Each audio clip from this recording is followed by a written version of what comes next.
Hello friends, कैसे हो आप सब लोग। फ्रेंड्स, आज की इस वीडियो में हम बात करेंगे अधिगम वक्र के बारे में, यानी कर्व्स ऑफ लर्निंग के बारे में, जो कि हमारे सभी टाइप के टीचिंग एग्जाम के लिए बहुत महत्वपूर्ण है, चाहे वो यूपी टेट हो या सी टेट हो या अदर टीचिंग एग्जाम हो।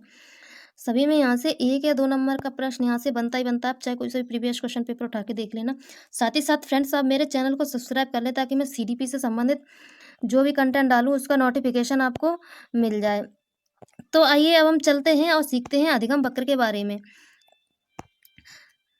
तो हम अधिगम वक्र के बारे में जानने से पहले इसके एटोमोलॉजिकल मीनिंग के बारे में जान लेते हैं। तो देखिए, अधिगम का मतलब होता है सीखना, ठीक है। अधिगम का मतलब होता है सीखना, और वक्र का मतलब होता है कि जो सीखने की जो स्थिति है उसको ग्राफ या आरेख के माध्यम से प्रदर्शित करना ही क्या कहलाता है, अधिगम वक्र कहलाता है। आइए अब इसकी हम डेफिनेशन को जान लेते हैं। तो जब अधिगम की मात्रा है या प्रभाव या क्षमता है, या फिर हम कह सकते हैं गति है या प्रगति है, कितनी व्यक्ति ने प्रगति की है, ठीक है, आदि को क्या किसी भी माध्यम जैसे कि ग्राफ हो गया, ठीक है, या आरेख हो गया, आदि से क्या किया जाता है, प्रदर्शित किया जाता है, तो उसी को हम क्या कहते हैं, अधिगम वक्र कहते हैं।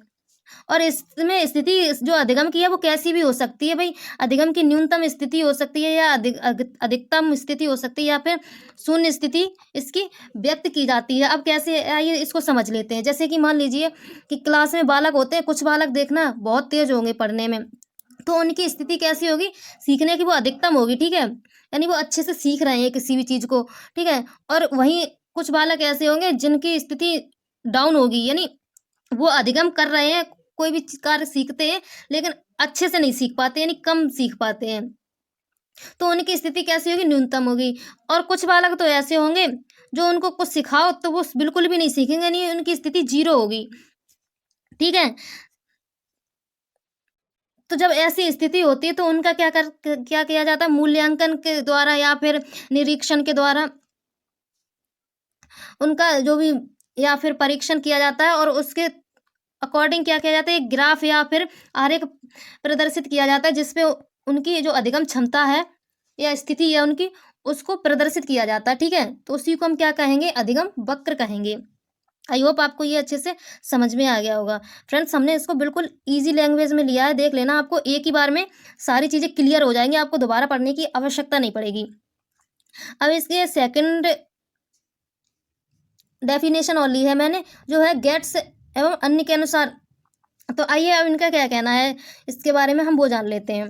तो जो सीखने के वक्र यानी जो अधिगम वक्र है, वो अभ्यास द्वारा जो सीखने की मात्रा है, गति है और प्रगति है आदि की जो सीमा होती है उसको ग्राफ पर प्रदर्शित करते हैं, ठीक है। यानी जो व्यक्ति के सीखने की जो सीमा होती है, ठीक है, जैसे कि व्यक्ति कितना सीख रहा है, ठीक है, उसकी मात्रा हो गई, या फिर गति किस प्रकार से बालक किस गति से सीख रहा है, जल्दी सीख रहा है या कम सीख रहा है, और उसकी प्रगति कि बालक ने कितना सीखा है, ठीक है, आदि सभी को क्या किया जाता है, ग्राफ पे प्रदर्शित प्रदर्शित किया जाता है, ठीक है।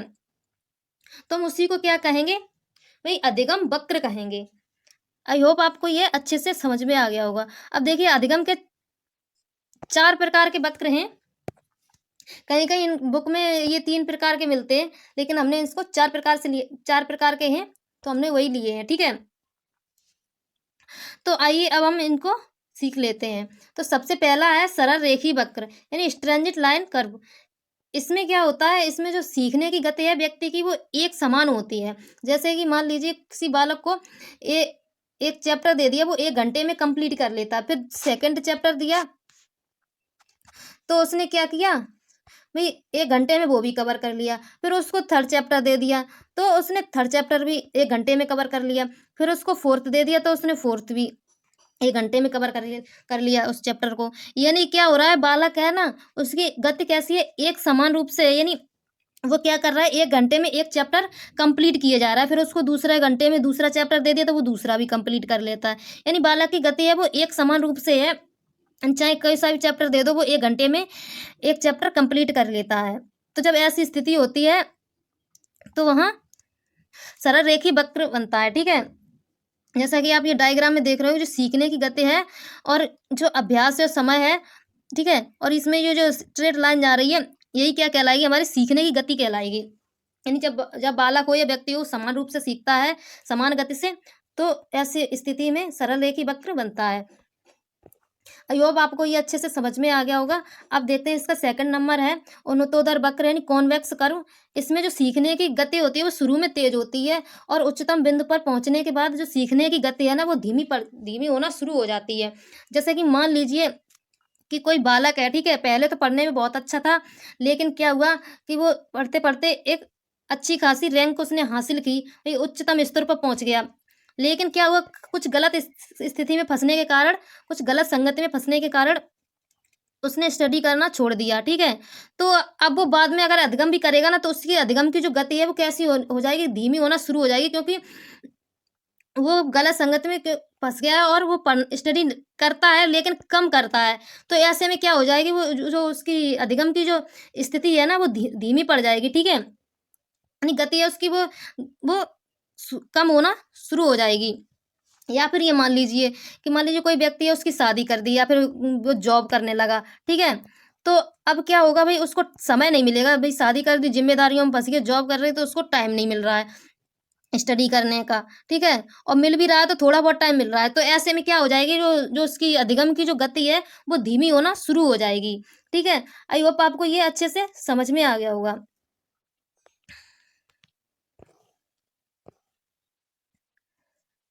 तो आइए हम इसका थर्ड नंबर देख लेते हैं, नतोदर अधिगम वक्र।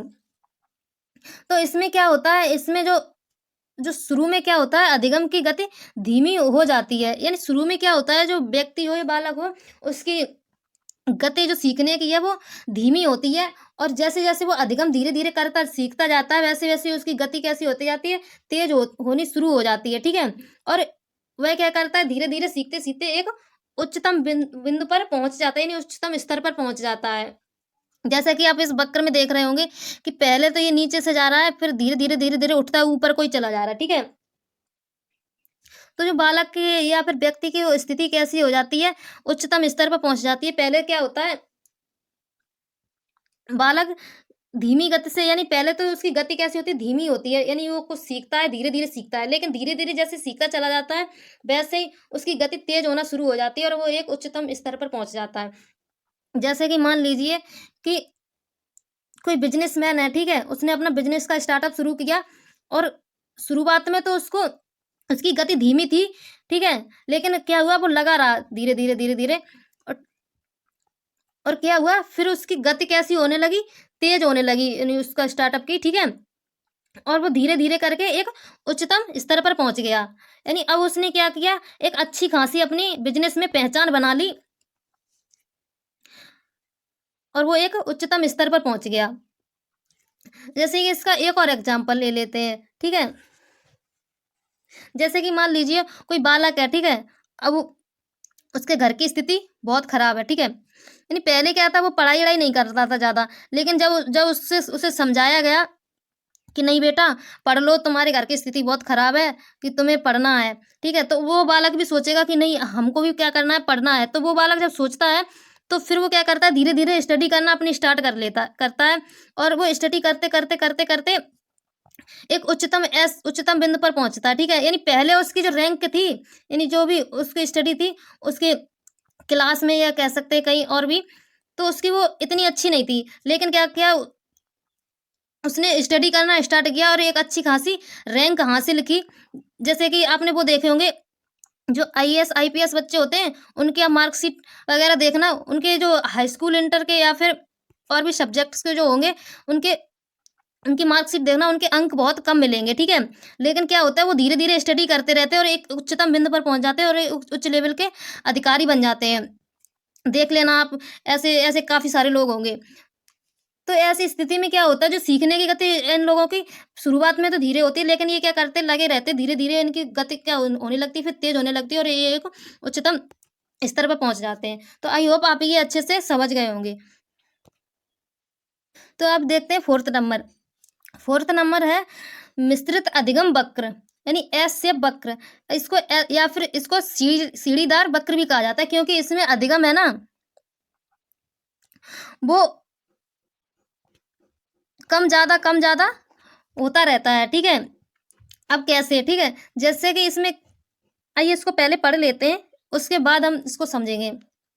तो इसमें शुरू में क्या होता है, अधिगम की गति वो होती है वो तेज और धीमी होती है, ठीक है। और अंत में भी क्या होता है, जो अधिगम की गति होती है वो तेज और धीमी दोनों तरीके से हो सकती है, ठीक है।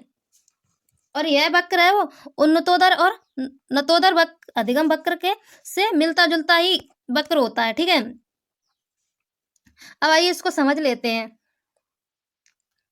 देखिए, अभी मैंने जो बताया था आपको, इसको सीढ़ीदार वक्र भी कहते हैं, क्योंकि इसमें अधिगम क्या होता है, व्यक्ति अधिगम जब प्रारंभ से क्या होता है कि व्यक्ति अधिगम करता है, नहीं भी करता है, करता है, नहीं भी करता है।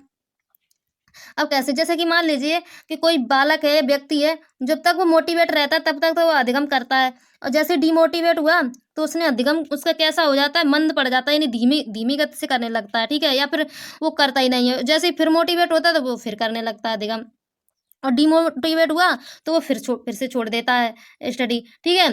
तो ऐसे ही क्या होता है, जब तक व्यक्ति मोटिवेट रहता है तो तब तक तो वो स्टडी करता है या फिर कोई भी कार्य वो करता है, और जैसे डिमोटिवेट होता है तो उसका अधिगम जो है वो धीमा पड़ जाता है, और वो छोड़ भी सकता है, ठीक है, अधिगम करना। तो ऐसी स्थिति जब होती है तो वहाँ ये ऐसे वक्र बनता है, ठीक है।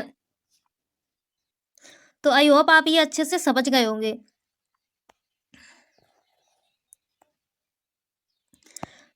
तो यदि मेरा वीडियो आपको ये अच्छा लगता हो तो please like and share and subscribe जरूर कर लें। थैंक यू, धन्यवाद, जय हिंद, वंदे मातरम।